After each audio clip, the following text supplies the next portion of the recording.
What was Germany really like after Hitler fell and the war ended? Spoiler, it wasn't instant peace, it was rubble, revenge, and survival chaos. Let's dive right in. When the last shell fell in World War II, Germany wasn't just defeated, it was shattered.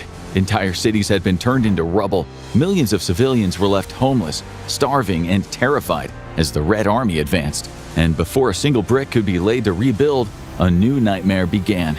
We'll explain it all in today's episode of the Infographics Show, what Germany was really like after Hitler and World War II.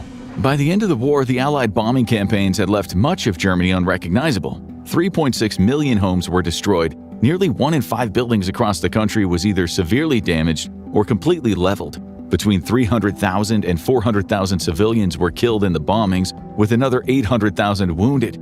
Nothing worked. The country's infrastructure was destroyed, and 7.5 million displaced Germans, mostly women, children, and the elderly, had nowhere to go and no way to survive. Germany after World War II wasn't just beaten. It looked like someone rage quit civilization. Whole cities turned into Jenga piles, millions wandering with nothing but fear and maybe a potato if lucky. And yeah, infrastructure destroyed is such a polite way of saying trains, nope. Water, nope. Electricity, not even a little. Imagine your country basically running on starvation mode while the Red Army is speed running across the map. It's survival horror IRL, except no reset button, just rubble and hunger. There was also a severe drought of young men. 5.3 million had died fighting, 25 to 30% of all males aged between 18 and 35. The country was on its knees. As the Soviets invaded Berlin at the end of the war, much of the city already lay in ruins after Allied bombing runs. Some civilians had fought to the bitter end. Teenagers, many still in Hitler Youth, became cannon fodder, their helmets too big for their heads, pumped full of Nazi propaganda that promised that Germany could rise from the ashes. They'd gathered around radios and listened as propaganda minister Joseph Goebbels declared that the Allies had taken control of their homeland. He urged the population to fight like wolves. It was their supreme duty to kill.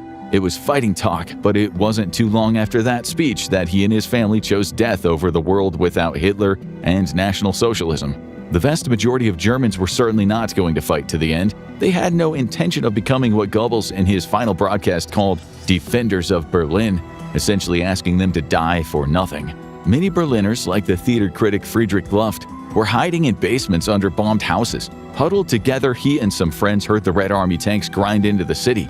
He peeped out through a window and saw people running frantically in the street, a mother running with a pram from a burning house. Berlin was a place of devastation and death. All around, people were making desperate last preparations before the Russians arrived. Not far from where Luft was hiding, a group was burning down a house known to contain portraits of Hitler and Nazi flags. It was a last-ditch attempt to erase their allegiance to the Führer, who'd once promised them the world. Then came the sound of gunfire. The Red Army was closing in. Luft and the others tied white cloths around their arms and ran toward the approaching columns of Russians, not knowing if they would be mowed down with bullets. And that's how it ended for many Germans. But a new war was beginning, the war of survival. Almost immediately, the looting started. Gangs of people, often just kids, ransacked bombed-out houses. People ran from destroyed stores with food in their hands. Everything was up for grabs. It was anarchy. What really twists the knife here is that Germany had lost not just buildings, but its demographic core. Over 5 million young men gone, a whole generation erased. That's why women, old men, and literal teenagers with shaky rifles ended up on the front lines. In Goebbels' last broadcast, pure dark comedy, he demanded Berliners fight to the death, then promptly tapped out himself. A journalist named Ruth Andreas Friedrich spotted an ox wandering through the smoke-filled streets. She wasn't alone. With her were a doctor, an actor, and a musical conductor. This group, who had been hiding from an air raid, ran toward the animal and surrounded it. Grabbing it by the horns, they steered it toward the backyard of a burned-out house.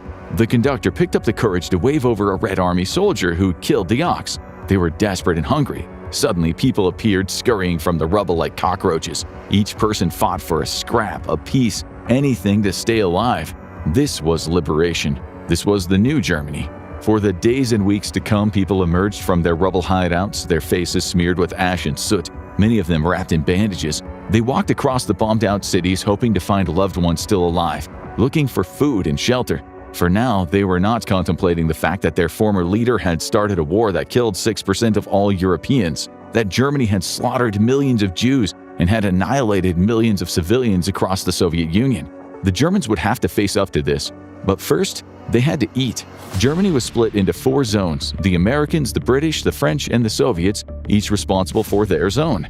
Berlin, too, would be divided into 4 sectors, laying the groundwork for East and West Germany. 80% of the country's infrastructure needed repairing or rebuilding. The people needed feeding. They needed shelter, so each of these countries took their responsibility to keep them alive, and they did it in their own way. How successful they were would soon become a matter of propaganda. Each side would claim superiority. Meanwhile, the Americans, British, and the Russians were secretly searching for valuable Nazis, in some cases shielding war criminals from the courts in their effort to strengthen their position in the upcoming Cold War. The ox story is wild. Imagine a conductor, a doctor, and an actor wrangling cattle through smoke like some apocalyptic slapstick, but I think it shows how primal survival became. Culture, education, titles, gone, replaced by claws for scraps of meat. And while civilians clawed for calories, the Allies split Germany like a pizza nobody wanted to share evenly. And as this was going on, Nazi ideology, or anything even related to the Nazis, had to go. A process called denazification. It's hard to say exactly how many had been passionate supporters of the Führer and his ideas on a master race. In the early 1930s, with the Wall Street crash and Germany still burdened by crippling reparations from World War I, the country was a mess. Poverty, unemployment, unhappiness, inequality. The Nazis made many people's lives much better as they made other lives a complete misery. So despite their extreme ideology, the Nazis gained a widespread support from the population that believed a strong man was needed to clean up politics and restore order. And as the war neared its end, the regime still had loyal followers, but criticism was growing, albeit often kept quiet. It's difficult to know what people truly believed, as expressing dissent could be dangerous, but historians generally estimate that about a third of Germans were deeply committed Nazis. Another third were passive supporters. They didn't necessarily embrace Hitler's ideology, but they benefited from the regime's actions. The remaining third, those not already imprisoned for dissent, were likely skeptical, indifferent, or just keeping the views to themselves in an atmosphere of fear and repression. But the end of the war was also a beginning, a chance to start over, with a new Germany, and that's why it became known as Zero Hour. What Germans and the occupying powers faced immediately was rubble. Modern estimates put the total amount at around 17.6 billion cubic feet, close to the volume of 13 or 14 Empire State Buildings, and much of it had to be cleared by hand, by hungry civilians with few tools to help. The heavy labor fell mostly to the elderly men, women, and teenagers. The women, the so-called Trümmerfrauen, or rubble women, were dubbed the face of the new, improved Germany. 0 hour sounds poetic, but in practice it was just, congrats, here's 17.6 billion cubic feet of rubble, 13 Empire State Buildings worth. Please clear it by hand while starving. The irony? The very same women once hailed as good German housewives became the Trümmerfrauen, symbolically rebuilding a nation brick by brick. And denazification? Messy. About a third hardcore believers, a third passive bandwagoners, a third quietly skeptical. Basically the OG pie chart of complicity. The cities of Berlin, Cologne, Essen, Dresden, Frankfurt, Hamburg, and Duisburg were in ruins, as were many more. 3.6 million out of the 16 million homes in cities all across the nation were now devastated. Almost half of all German schools were wholly or partly destroyed. Roads, bridges, waterworks, electricity works, telephone lines, postal services, much of it was gone. 50% of the rail network was wrecked, yet millions were about to be sent home. Many Germans said that if anyone should clean up this mess, it should be the Nazi Party officials, not the masterminds of the war. They were either dead, imprisoned, or on the run. But the mid-level Nazi Party officials who had run the towns issued orders and enforced the ideology, and now it was their turn to face the consequences. In Duisburg, where every Nazi was ordered into street labor, a public notice warned, "If you fail to appear, freed political prisoners will make sure that you do." But before the German POWs returned, it was mostly women who took to the streets, forming long human chains to clear rubble stone by stone. They had no real choice. The Allies had ordered that all women aged 15 to 50 were required to work 9-hour days. Their only compensation was enough cash for a scrap of food. These rubble women made the best of a bad situation. They salvaged what they could, stitching together clothes from scraps and creating what had become rubble vogue. As they worked, sweat streaking through the dust on their faces, they did so under the watchful eyes of occupying Allied soldiers. In the Soviet sector, they called the Red Army soldiers Ivans, who, according to one of the women, treated their horses better than they treated the women. As you'll see later, some of these men committed heinous acts against the women. As the cleanup operation continued, journalists from around the world arrived to photograph the rubble women. In what remained of the German media, stories of solidarity circulated, how the people were coming together to rebuild the nation. The women were celebrated as heroes. It became such a phenomenon that there wasn't just rubble fashion, there was rubble literature, rubble cinema, even rubble tourism. It's wild how the so-called Trümmer Frauen ended up as both cheap labor and PR mascots. Yes, they shoveled ruins, but they also shoveled Germany's image. Foreign papers gushed over them like they were rebuilding civilization with eyeliner intact. Fun fact, in West Germany, the myth of the rubble woman was later exaggerated as a kind of moral reboot, while in reality, much of the clearing was done by prisoners of war, forced laborers, or machines once available. Rubble fashion? More like trauma turned into branding. But the problem was many of Germany's citizens were far away from home or what was left of their home. Out of a population of 75 million, 40 million Germans had been displaced. The war had picked people up and spat them out, often hundreds or thousands of miles from where they belonged. Now the Allies had to get them back. What would be the biggest transfer of people the world has ever seen, and one with a lot of violence and death. Around 10 million German POWs were preparing to come home. There were at least 3 million still held in Soviet camps and 750,000 in French custody, who would have to wait longer. But the rest were being released, many with no money, no belongings, just the clothes on their back, often unaware that their homes were now rubble. Then there were the 9 million German civilians who had been sent to the countryside when the Allied bombs began leveling their cities. Most had never been welcomed by rural Germans in the first place, and now their return added more strain to already overwhelmed urban hellscapes. Meanwhile, millions of ethnic Germans were being uprooted from across Central and Eastern Europe. Many of these people had lived for generations in places like Poland, Czechoslovakia, Hungary, Romania, and Yugoslavia, regions that had once been a part of Germany or the Austro-Hungarian Empire. And now those lands were no longer German, and they were being told to leave. For many, there was nothing for them to come home to, not even a patch of rubble, and they weren't welcomed with open arms. Among Germans, they were called Ausländer, or foreigners. Getting back to Germany was hard enough, but being accepted was even harder. For the Allies, this vast movement of people became a logistical nightmare. Many of the newly liberated populations wanted nothing to do with the Germans. Some rejected them outright, others embraced vengeance. What the Allies hoped would be an orderly and humane repatriation quickly turned into something far more brutal and chaotic. Many were murdered in revenge killings, women were violated, countless others died of starvation, disease, or exposure during the long journey west. It's estimated that between 500,000 and 2 million never made it back, and many of those might have never even supported the Nazis or Adolf Hitler. It's just strange. This Great Migration wasn't some orderly return. It was history's worst Uber ride. 40 million people shuffled across Europe, often to find their hometowns deleted off the map. Ethnic Germans booted from Eastern Europe suddenly became Ausländer in Germany itself, which is darkly ironic, being called a foreigner in the land you're supposedly coming home to. And the body count, up to 2 million died along the way. For context, that's more than the population of modern-day Hamburg. Lost not in battle, but in bureaucratic chaos and revenge-fueled violence. But it didn't matter. For many Europeans, all Germans were now game to be abused, hurt, or killed. In Germany itself, there was a lot of resentment toward these people who were now viewed as outsiders in competition for food and shelter.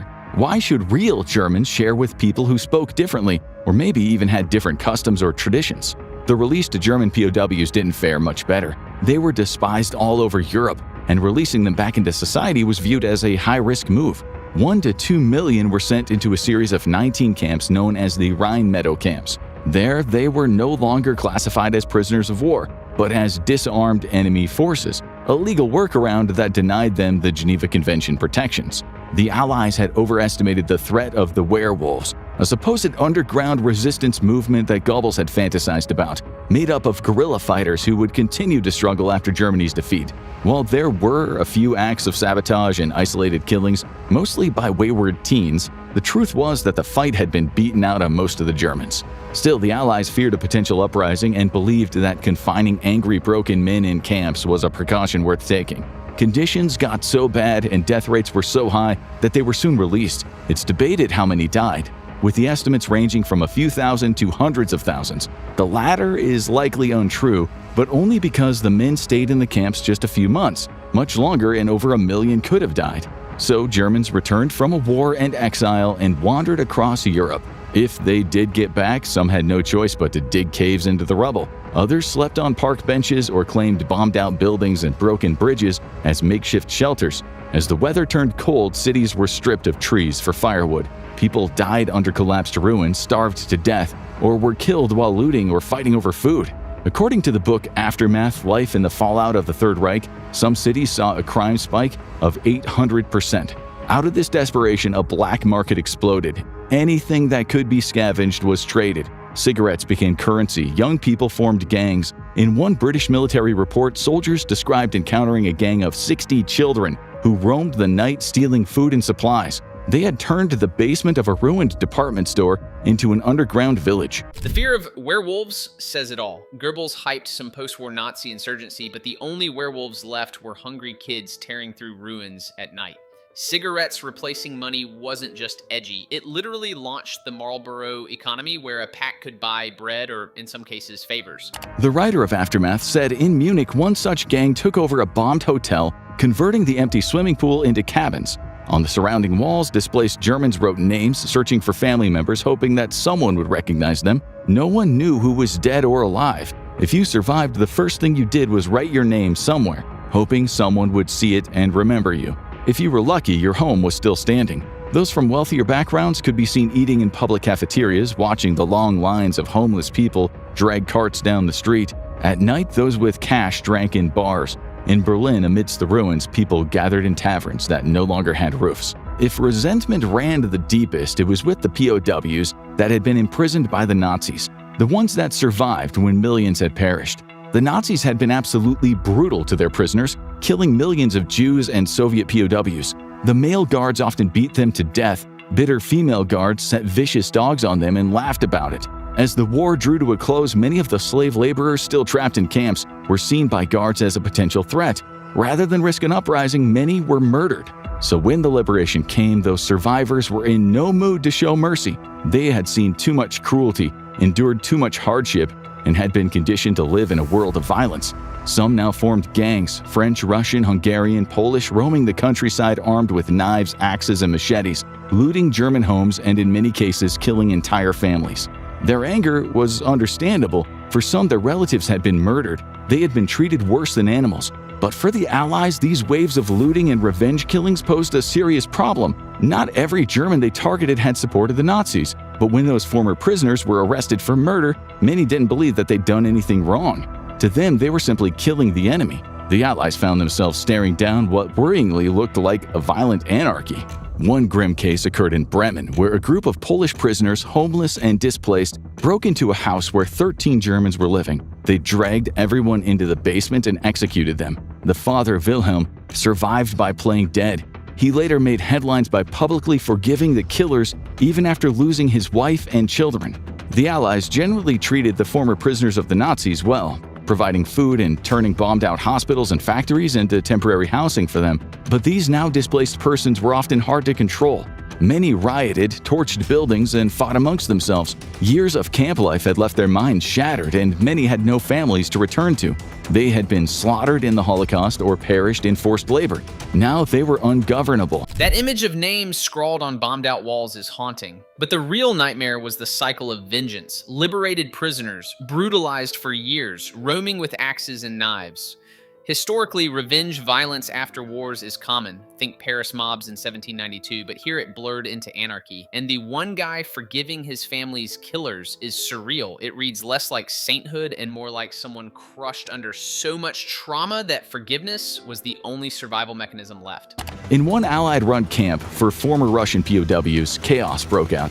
The men destroyed the facility and were then packed onto trains bound for the Soviet Union. Along the way, gangs formed, pulling the emergency brakes to jump off in villages, loot what they could, and then reboard the train to repeat the cycle at the next stop. These men had been dehumanized, and now they acted like it. And many of those who made it back to Russia were often arrested, accused by Stalin of collaborating with the enemy, and sent straight to the gulags. So it's little surprise that many Russians didn't want to go home. Of the tens of thousands placed on trains each day by the Allies, some simply disappeared. They preferred to take their chances elsewhere rather than return to face Stalin's wrath.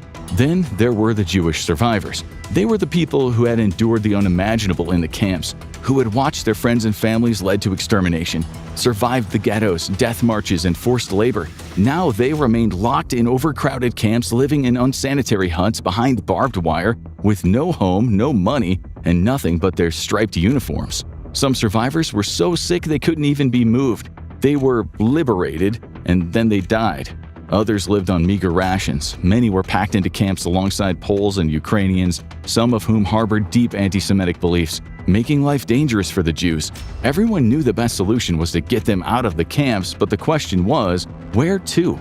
About 100,000 were sent to Germany again. Not exactly ideal, given what had happened. Oddly enough, many felt safer in Allied-occupied Germany than in Poland, where anti-Semitism and violence against Jews was rampant. So while displaced Poles marched back to Poland, displaced Jews crossed into Germany, the very country that had tried to exterminate them. Many settled in Munich, building makeshift cabins and engaging in the black market, trading chocolate, morphine, and women's stockings, goods often acquired from Allied soldiers. Of course, not all the Germans welcomed this new wave of Jews. Some said that they were different from the, quote, old Jews, not as polite, or as one person put it, not as friendly and elegant. The irony here is brutal. Jewish survivors, fresh out of camps, ended up back in Germany. Why? Because post-war Poland wasn't safer. Pogroms like Kielce in '46 showed anti-Semitism didn't die with Hitler. Meanwhile, Stalin labeled returning POWs as traitors and shoved them into gulags. Imagine surviving Nazi captivity only to get welcome home prison time in Siberia. Post-war Europe wasn't healing, it was trauma being redistributed. It was a revival of tribalism. Even German Jews who had survived the Holocaust didn't always trust the Eastern European newcomers.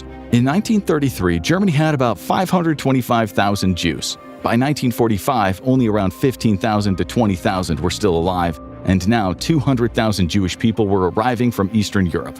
The German Jews had lived in Germany for generations. They identified with German culture and they spoke the language. Some called the Yiddish-speaking Eastern European Jews backward, and the latter often criticized the German Jews as not living in strict adherence to their religion. When the Jewish-American academic Hannah Arendt arrived in Munich as part of a cultural reconstruction project, she found two Jewish communities, both survivors of genocide, now in conflict. In 1945 and 46, many Eastern European Jews, traumatized, stateless, and isolated, remained stuck in Germany, and not always among friends. Although, unlike a lot of Soviet and other non-Jewish displaced persons, or DPs, they at least had a community to fall back on. Even by 1951, around 150,000 displaced persons from various nations were still in camps. The Allies called them hardcore DPs, not because they were dangerous, but because they refused to leave. Many feared what awaited them under communist regimes back home. Also, some had been treated relatively well by the Americans and the British, and a kind of institutionalized survival mentality had taken hold. But the Soviets, who had lost millions during the war, wanted their people back. At the Yalta Conference, the Western Allies agreed to repatriate Soviet citizens. So when the time came, British and American troops were obliged to force the issue. But many hardcore DPs resisted, fighting back against the batons and refusing to board the trains. In some camps, tear gas had to be used to clear them out. One of the most tragic scenes took place at Dachau. After the tear gas, American soldiers entered with machine guns, only to find men begging to die rather than be sent back. It could have partly been US propaganda, but without a doubt, many Soviets didn't want to go home. It's estimated that during the war, the Soviets had executed around 158,000 of their own soldiers for desertion, cowardice, or collaboration, more than half of total US combat deaths. So, those Red Army POWs weren't exactly thrilled about rolling the dice back home. More German DPs began arriving in cities. Locals often viewed them with suspicion, calling them backward or referring to them as tribes. Others dismissed them as brutes. In many cities, brawls broke out when these newcomers met with hostile locals. But it wasn't always hostility. With so many Germans dead, love became a necessity. Germany needed children. Over time, expellees mixed with homeland Germans and old animosities began to fade. Still, for years, refugees were housed in drab housing estates built on the outskirts of the towns. Locals gave these places mocking nicknames like Little Moscow, New Poland, Little Korea, and Mau Mau. Resentment flared again when Germans were told that the inner debt had to be paid. Some had lost everything, others had lost very little. Those who still owned property were told that they must give up half of what they owned so that others could rebuild their lives. This was sometimes called the burden of equalization, and though it could be paid in installments over 30 years, it was deeply unpopular. About 25,000 German officials were assigned to handle the disputes that followed. It could have been descended into chaos, but somehow it worked. The irony here is even more brutal. Two shattered Jewish communities, both survivors, still managed to argue over Yiddish versus German manners while surrounded by ruins. This girl arrives and finds trauma layered with cultural beef, like history wasn't cruel enough. Meanwhile, the Soviets wanted every last citizen back, even if it meant batons, tear gas, or machine guns at Dachau to force repatriation. This imperfect redistribution became a building block of Germany's new democracy, helped along in part by black marketers who did what they could to feed their families. Some people, though, just crumbled, especially those who had suffered on the battlefield. German men who returned from the war or the camps were often unrecognizable to their families. Some had endured years of near starvation in Soviet camps, and they knew only how to survive like an animal. Others had committed or witnessed vile atrocities in Nazi ones. It's hardly surprising that the man who came home was rarely the same man who had left. And the women had changed too. They had learned to live without their men. Many had become independent, practical survivors. Some had married hastily just to collect the war widow's pension, only for their husbands to return. Those Heimkehrer, the returnees, had spent years in filth and fear, and now they came home to sit motionless and depressed, unable to enjoy family life.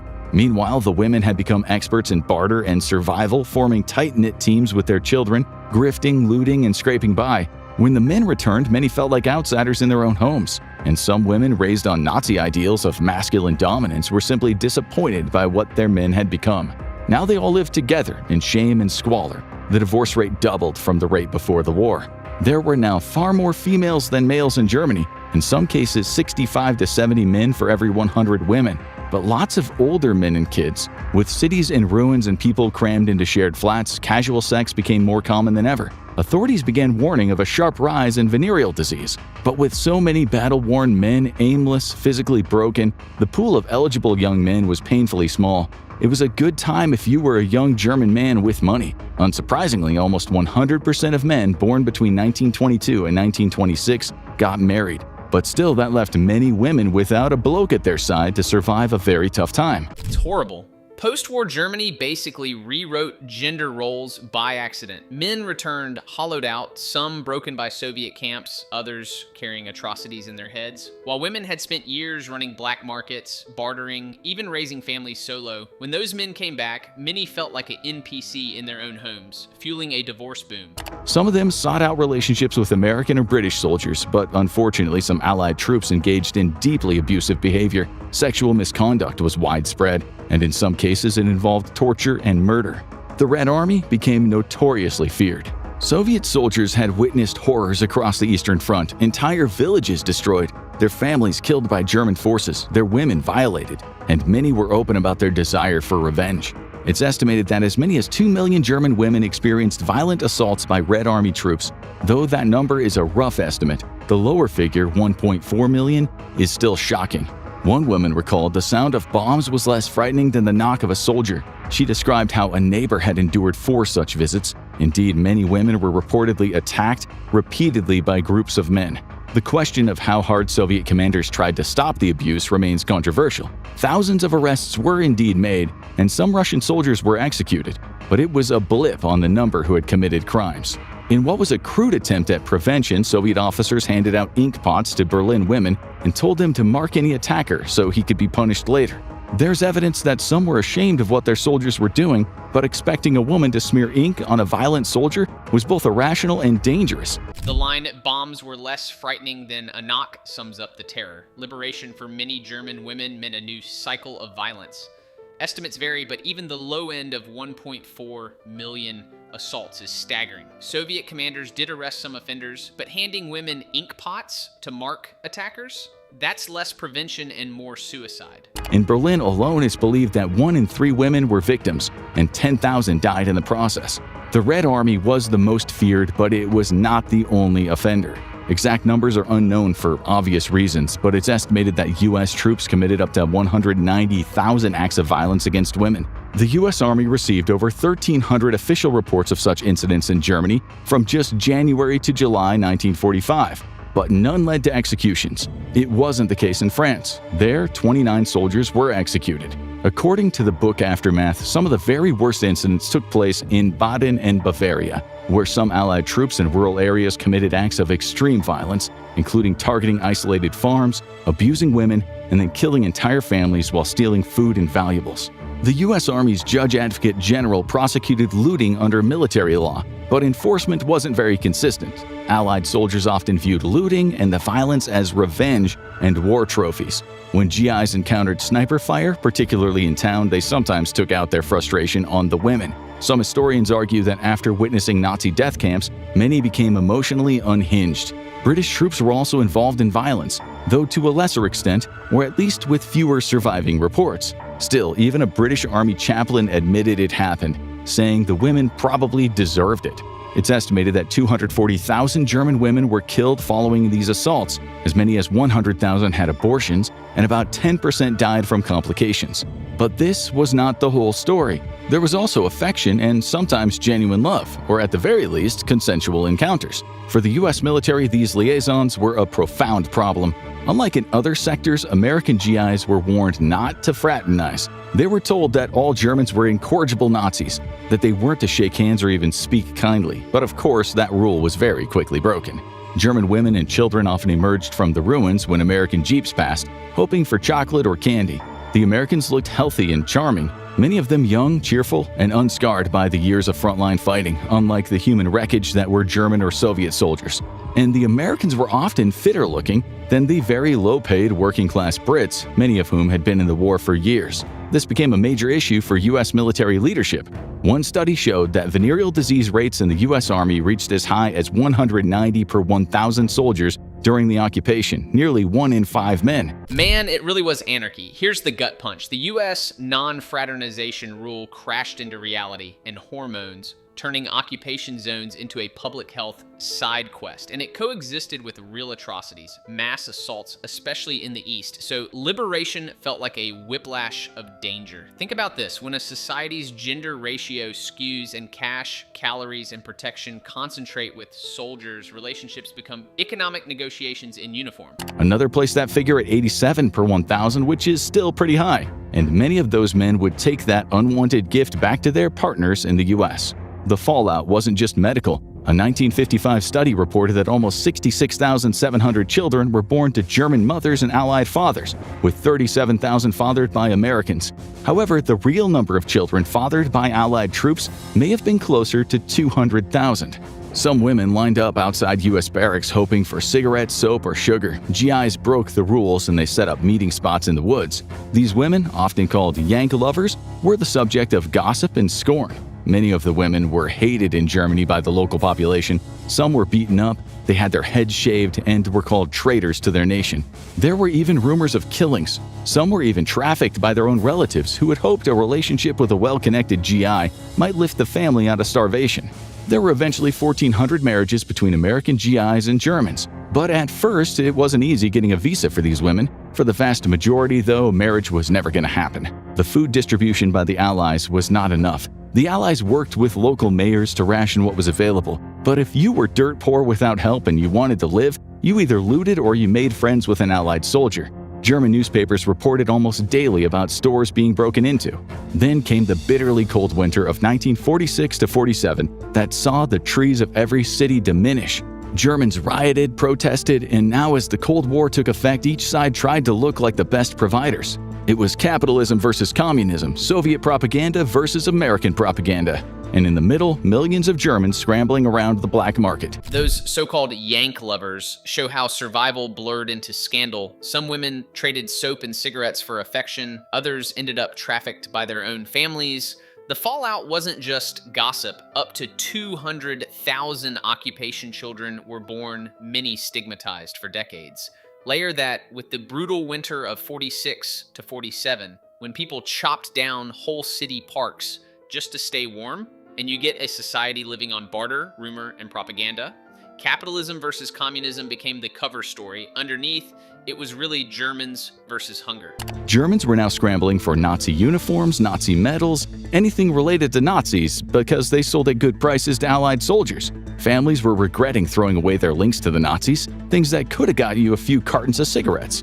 Some Germans made serious money. The future writer and intellectual Hans Enzensberger was just 16 when he started selling Nazi badges, daggers, weapons, and uniforms to the Americans. He made almost $500,000 in today's money.